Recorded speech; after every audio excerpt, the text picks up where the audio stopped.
Bonjour à toutes et à tous, bienvenue sur Grand Littoral TV pour cette nouvelle édition. Aujourd'hui on se mardi 18 septembre. On démarre bien sûr par vos prévisions météo, avec encore une belle journée dans l'ensemble, du soleil pour tout le monde dans la région, malgré quelques passages nuageux, de plus en plus nombreux d'ailleurs au fur et à mesure de la journée.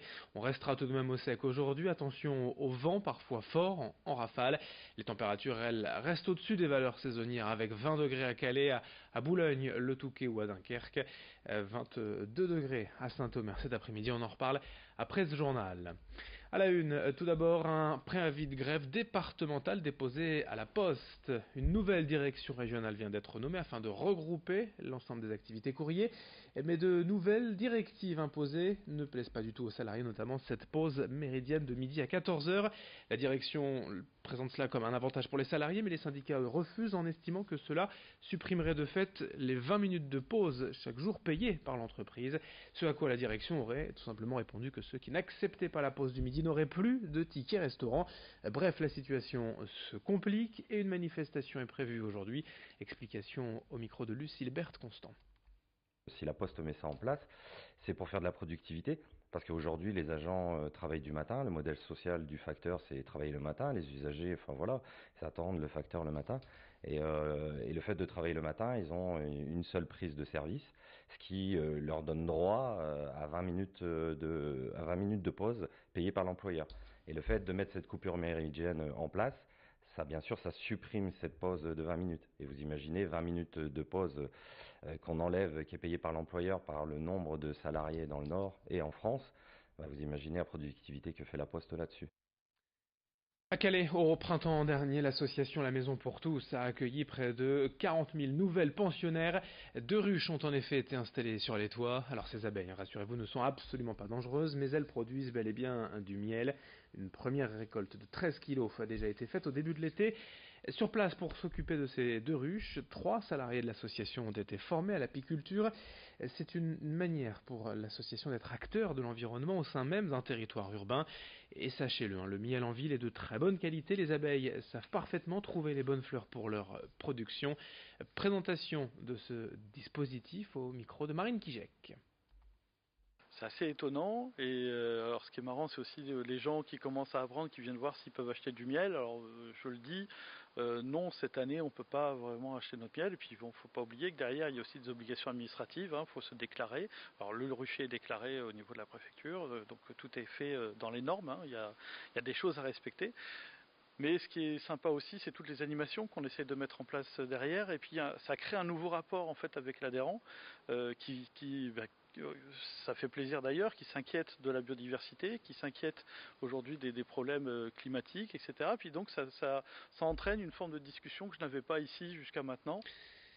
Dans cette édition également, à quelques semaines des fêtes de fin d'année, voire quand même quelques mois, ALIC, la coopérative d'éleveurs de volailles, se prépare déjà pour ce grand rendez-vous. Avant d'aller donc prochainement choisir votre dinde pour Noël, nous vous proposons de découvrir déjà l'envers du décor de l'élevage avec ce sujet de Brieux-Gorchy. Dans le petit village d'Auquingan, il y a 100 fois plus de volailles que d'habitants. Élevés en plein air, les milliers de pintades, de poulets et de dindes n'hésitent d'ailleurs pas à se faire entendre. Alors que ces mêmes dindes se retrouveront dans votre assiette à Noël, sachez que lorsque les agriculteurs reçoivent les poussins, ces derniers ne sont âgés que d'un tout petit jour. C'est des dindes que j'ai eues vers le 10 juillet et qui seront abattues vers le 20 décembre. Notre métier, c'est de produire, quoi. C'est de produire, et puis au mieux, et puis de livrer une belle marchandise, nourrie à base des produits d'exploitation, voilà. Disons qu'on produit un produit local qui est commercialisé dans le Nord-Pas-de-Calais principalement, et puis j'ai la proximité au niveau de l'abattoir, qui est à 2,5 km de chez moi, quoi. Comme les 80 éleveurs de la coopérative, Philippe Foulon envoie ses bêtes à l'abattoir de Lic. La volaille est donc abattue, découpée et conditionnée en une matinée.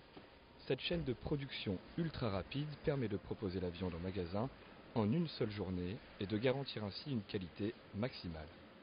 On a un cahier des charges très draconien qui garantit, puisqu'en fait on va garantir tous les process d'élevage, de fabrication par une céréale principalement de la région. avec un traitement qu'on garantit sans antibiotiques. Donc ça garantit vraiment une volaille.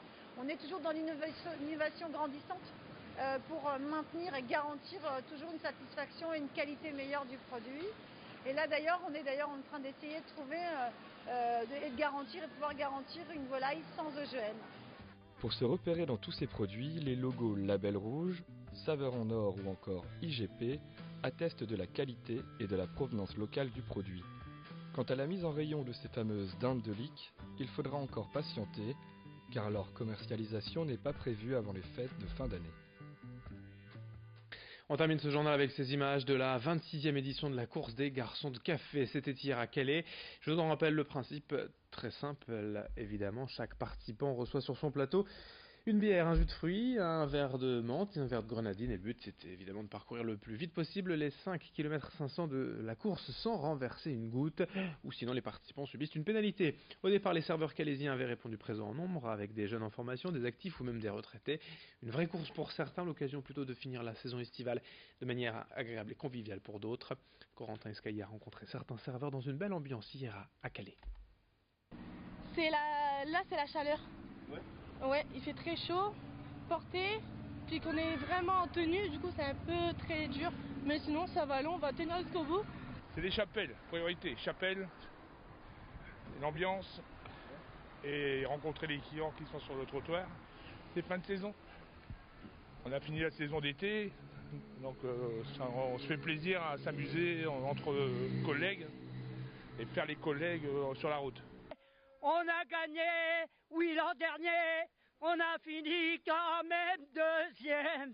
Allez trier, on en sera encore là.